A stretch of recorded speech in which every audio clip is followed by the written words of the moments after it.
Let's turn the control over to our speaker. Lukong? Thanks, Ashley, and I'm glad to be here to discuss that research results we obtained 2 years ago. And the title of my webinar is Impact of Changing in Barometric Pressure on the Landfill Methane Emission.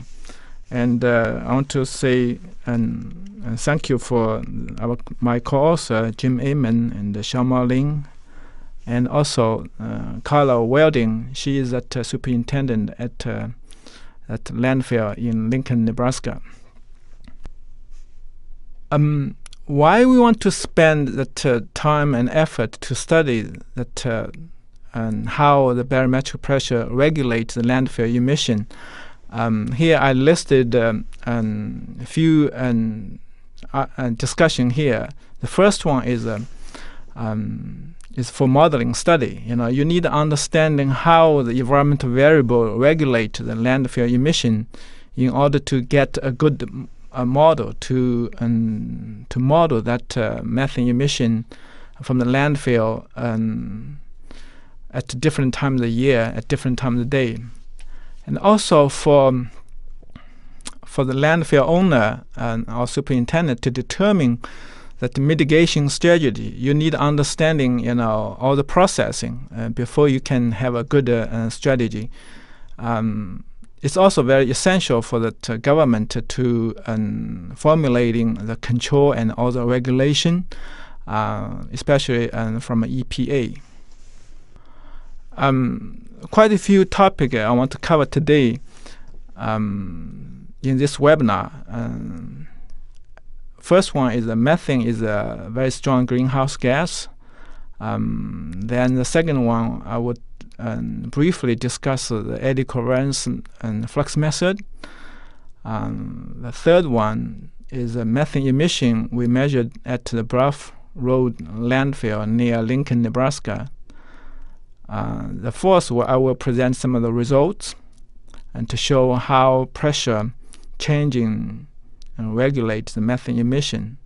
And at the end, I will discuss some of the implication from our results.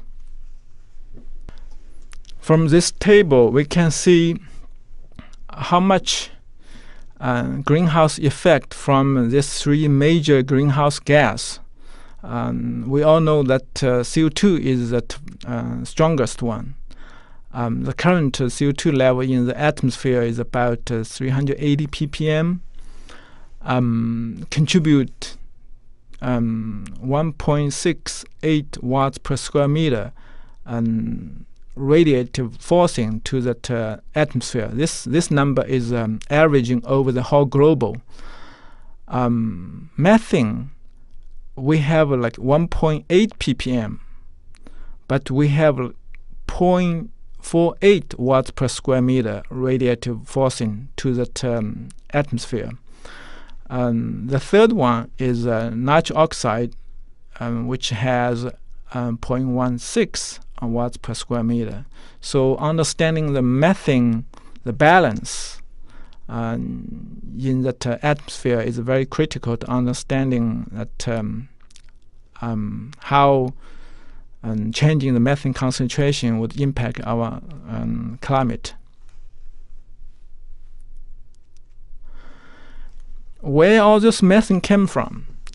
This chart will show you on average, globally, on average, the major source of the methane to the atmosphere coming from wetland, about 22%, rice field, especially in Southeast Asia, about 21%, and some other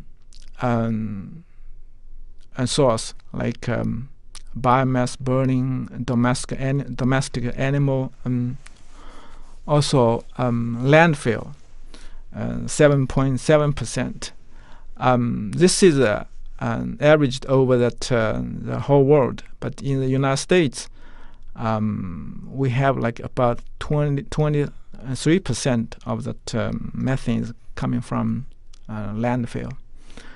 oil and gas, industry and insects, termites, other insects also produce methane. We use that Eddy covariance method to measure that methane emission from the landfill. And before I present our results, and might be good time to stop for a poll question. All right, Lukong, I will pop up the poll question for our audience. It looks like it says, are you familiar with this EC method? And you can choose from no, it's new to me, yes, but I've never used it, and yes, I am using it now. So go ahead and pick an answer, and we will give everyone just a few moments to finish.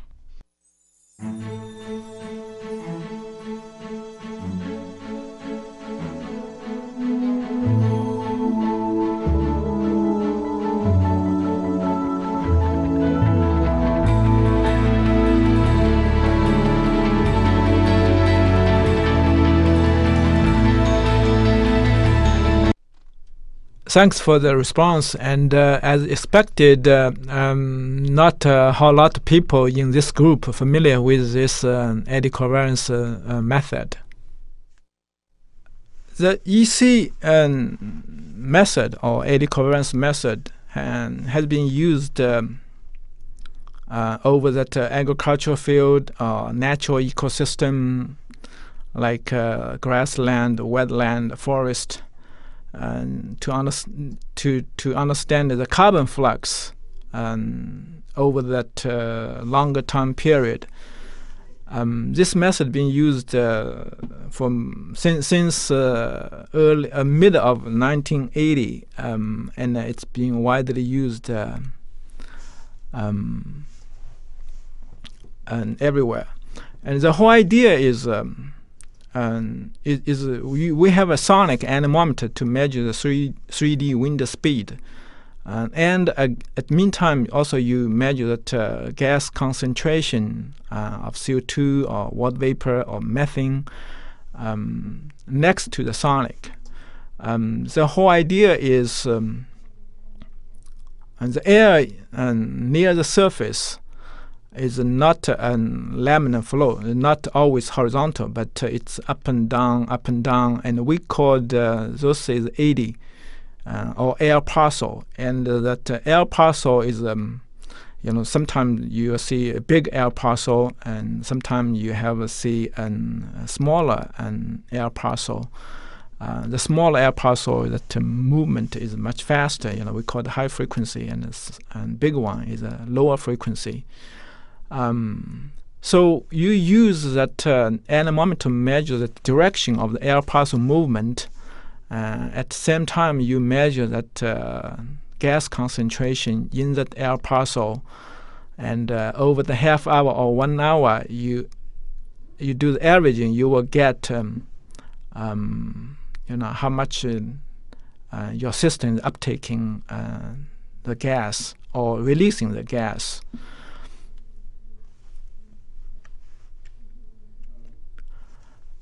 Here I showed the equation is that flux or emission is equal to that W multiplies S. Then overbar means the averaging over that half hour or 1 hour. The W is that vertical wind speed you measure with that sonic anemometer, and the S is the gas concentration for CO2 or for water vapor, for methane, for any other gas. Normally is that millimole per cubic meter. And the requirement for this Eddy covariance method, you need fast. Normally people using 10 hertz sampling rate for the wind speed and for the gas concentration. And also the gas analyzer need to be very precise. The precision and accuracy need to be very high, because the concentration difference between the downdraft air parcel or updraft air parcel, the difference is very small, and we want to resolve all the small difference. As I said earlier, this eddy covariance method is being used everywhere since mid of 80, and being used for crop field, natural ecosystem, and also suburban area, volcanic area, ocean. On this map showed over 500 CO2 flux stations running continuously. Use this eddy covariance method. The scientists try to understand the CO2 flux and over various ecosystems.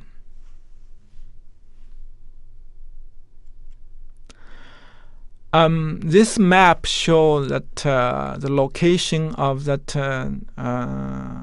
Bluff Road landfill in Lincoln. The red cross is that our flux tower, and also at the lower left corner I have a 100 meter as a ruler to show the scale of this landfill.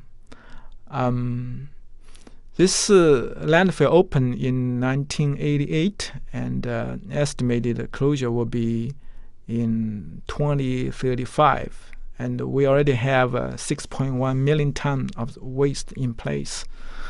In that place where we install the tower, the depth of the waste is in 18 to 40 meter deep.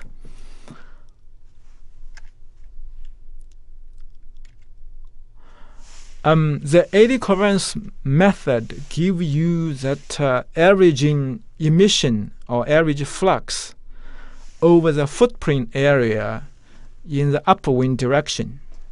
Okay, as I show in this slides. Let's say we're assuming wind is from east, and at the east side of our tower, I draw that two raindrop. This represents footprint area, so that an eddy covariance method gives you that average emission over this footprint area.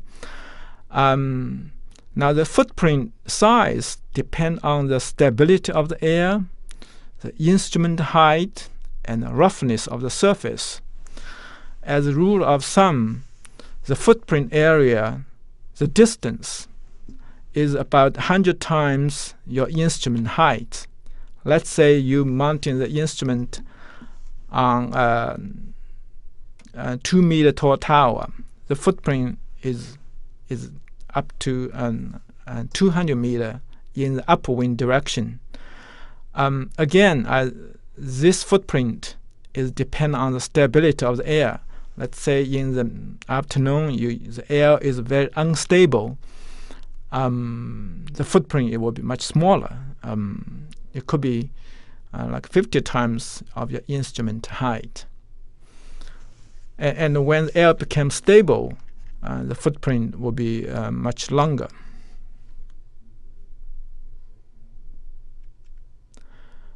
When the wind changing from east to north, and the footprint also changing to the north side of your tower, instrument tower. And again, if the wind changing to west, the footprint also change.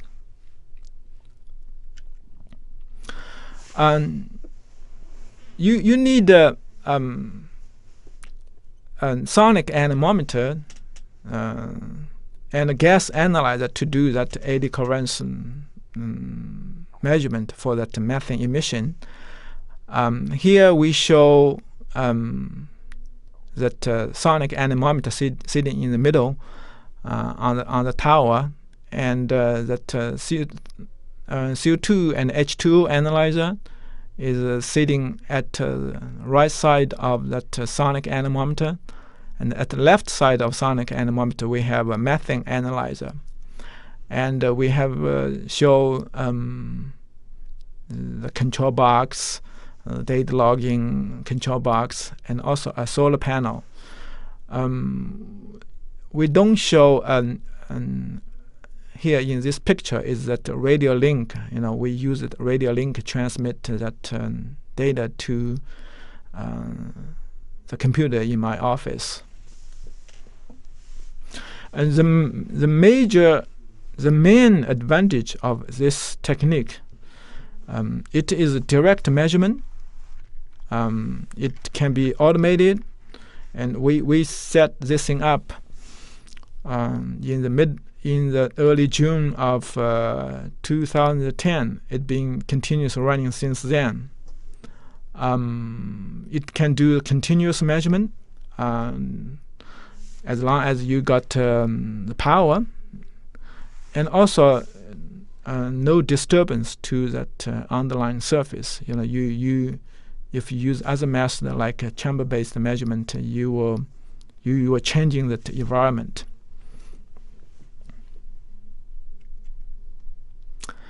I want to make sure that all of us here know the difference between the two basic concepts.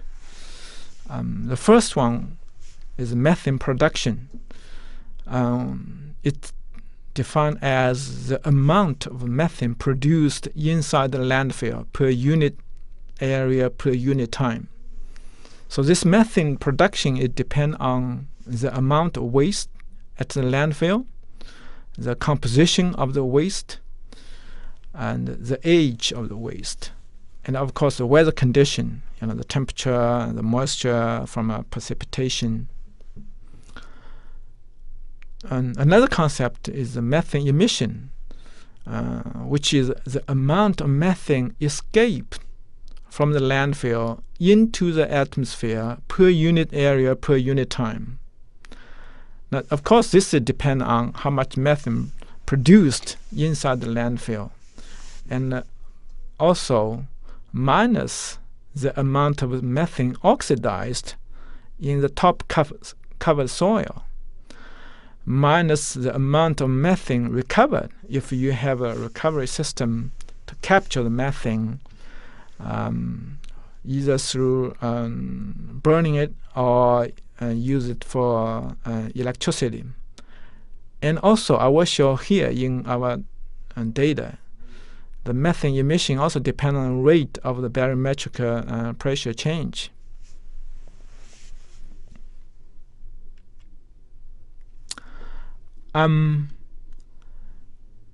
Here I plot the CO2 emission versus the methane emission. The methane emission is on that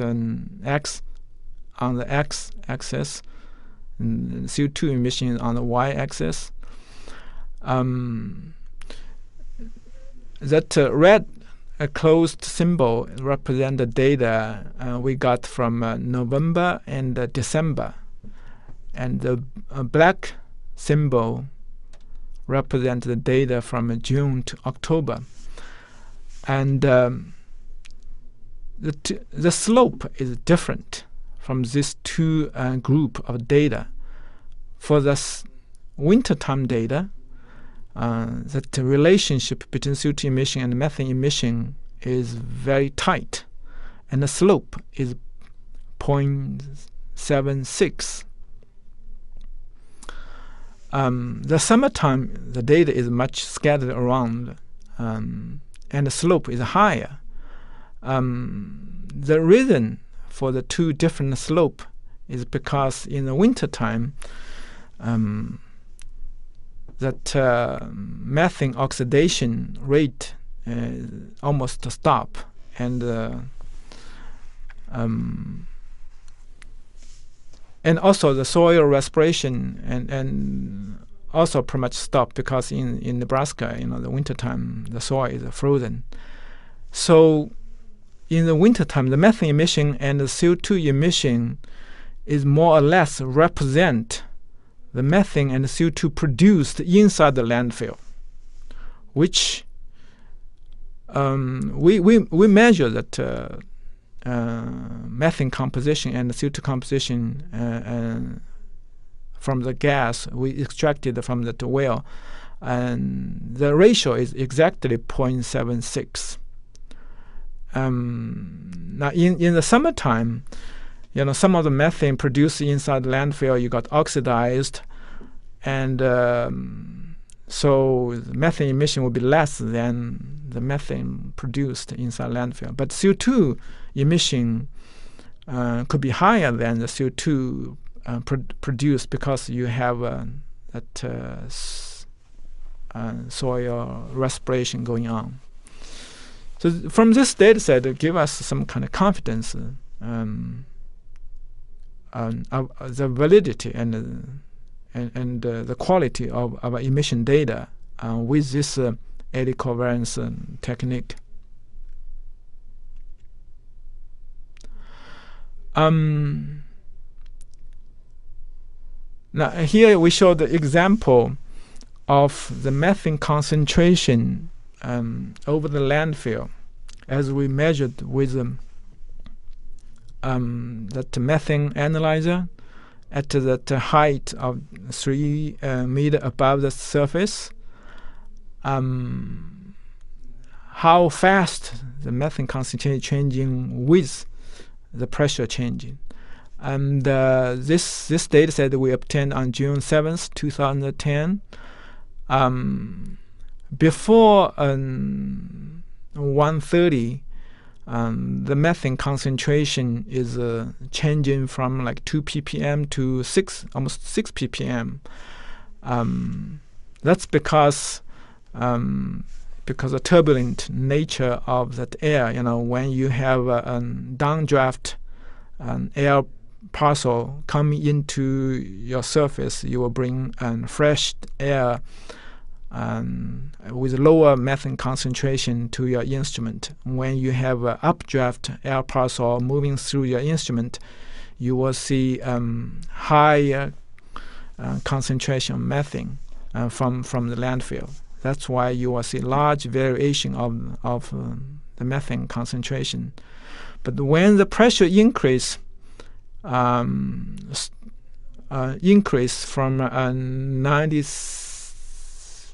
96.9 kilopascal to 97.1 kilopascal,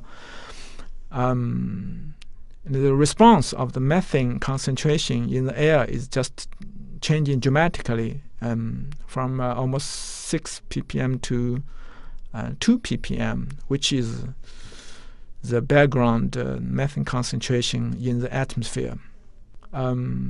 See, after 1:30, and the methane concentration just flat. The high pressure coming in, you push a lot of fresh air into that landfill, and kind of block this methane diffusion to the air. Now the methane concentration, high methane concentration will tell you more or less that high methane emission, but the relationship is not one-to-one. Here we show the methane emission we obtained in September 2010. And on that left y-axis is the methane flux. The unit is a micromole per square meter per second. As I said, this unit represents the average methane emission in the footprint area. And that y-axis on the right side is a barometric pressure. We showed in this red line. From this data set, it's very clear. You see, I use that light yellow color, shaded area when you have pressure increase. See, whenever we have a pressure increase, the methane emission drops to below 5 micromole per square meter per second. Now, whenever you have a pressure drops, the methane emission enhanced significantly to sometimes to over 40 micromole per square meter per second. And I highlight quite a few examples here in this data set. In this data set we obtained in the December, this phenomena even more clear. When you have a pressure increase, sometimes you almost stop that methane emission. And whenever you have pressure drops, you see huge methane emission came out from the landfill. Almost 100 micromole per square meter per second.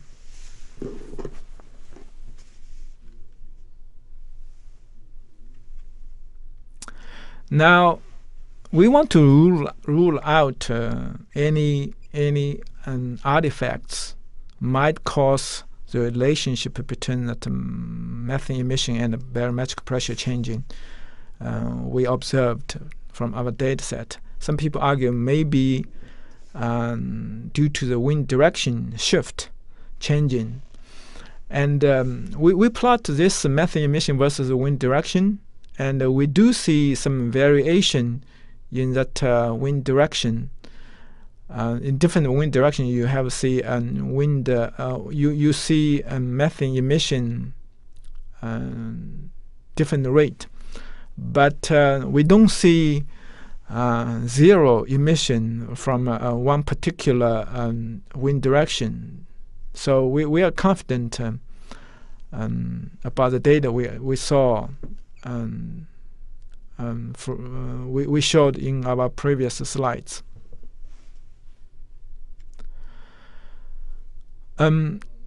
We also look at that pressure, barometric pressure, seasonal change in Nebraska in the year 2007, 8, and 9. And in the bottom plot, we show 3 years data set, and on the top plot we show that that half years data, we obtained from the landfill, and we don't see any significant difference between the second half year of our experiment and also compare with previous years. And we also look at the pressure changing, seasonal pressure changing in the west coast and east coast. This data set that we got from the Flux side, and they have a continuous barometric pressure data. One is from Maine, another one is from California. The red one is from Mead, Nebraska, which is like 40 miles north of our landfill. So it's all 3 sites show the pretty much similar amplitude and the frequency. And we did the spectral analysis show the peak power spectral distribution at different frequency. They are very similar.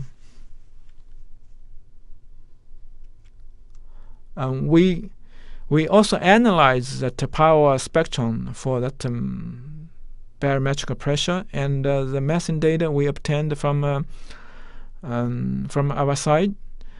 And here again show the pressure. The peak of the pressure variation is about 5.6 days, and methane is like 4 days for methane.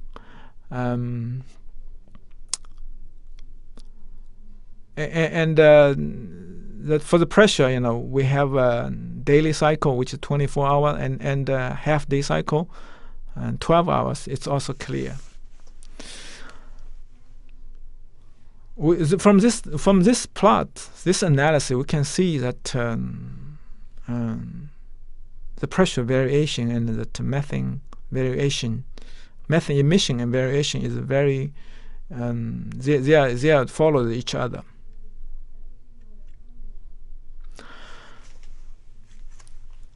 Now we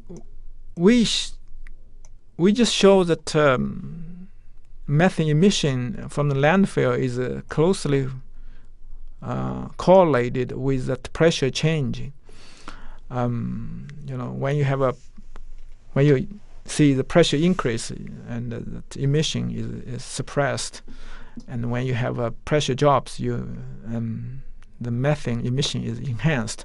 Here we show that from that whole duration of our half-year field experiment, the black dots is half-hourly methane emission. The blue line, we averaged the daily emission to one day mean, okay?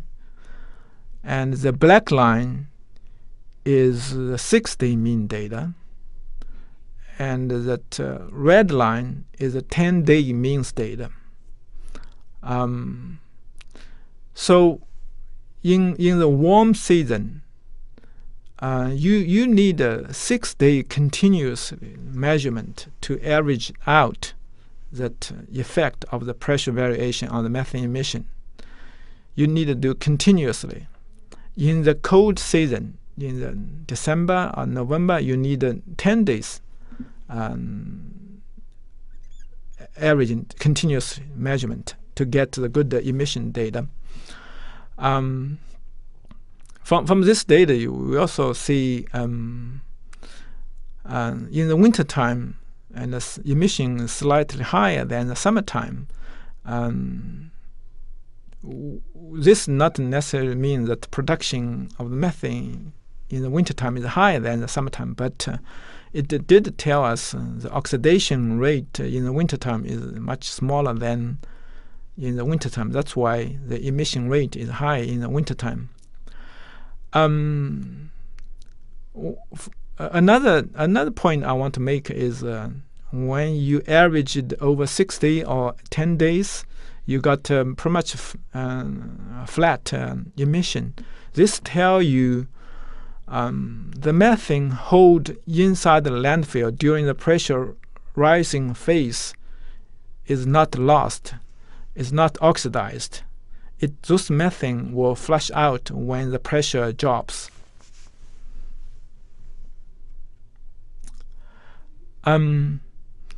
This methane emission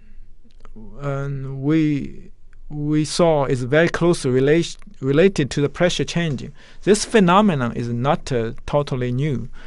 In 1990, a paper published on Nature, some people saw from the lake, they observed that methane bubble released, more bubble released from the lake when you have a lower pressure. And 1 year later, another paper published on the Nature, they said, and also said, this phenomenon has been known to the mining engineering in the UK for more than 250 years. And some of that disaster or explosion in that in mining, it has been related to that lower pressure. So they install that pressure gauge at the site.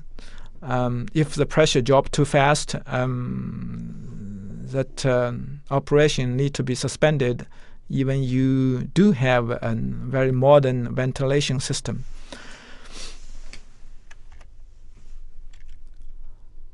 More data recently also show the methane emission from wetland or from peatland has been related to the pressure drops. The implication from our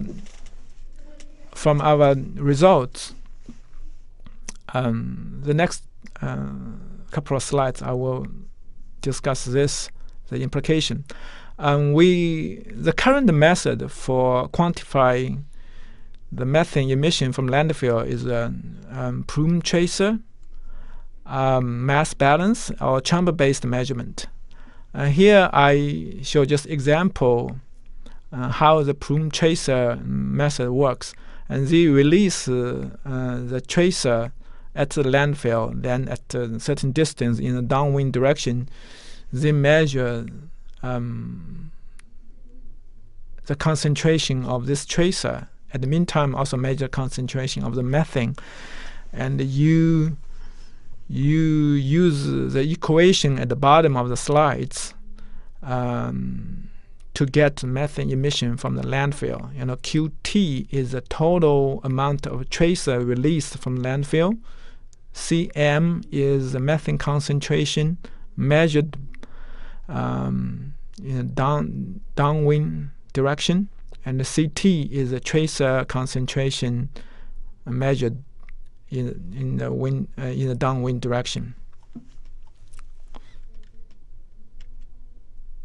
Now, our question is: you use a tracer plume method or mass balance method to do the measurement during the time when the pressure increase or during the time when the pressure decrease?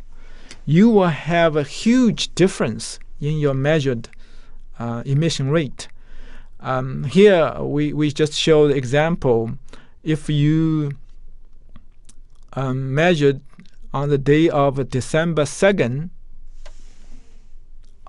December 21st,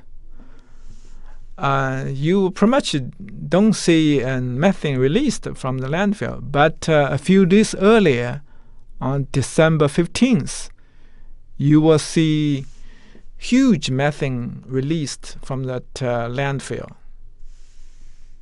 So if you estimate the annual total based on this kind of measurement, you will definitely see a large variation in your estimated number.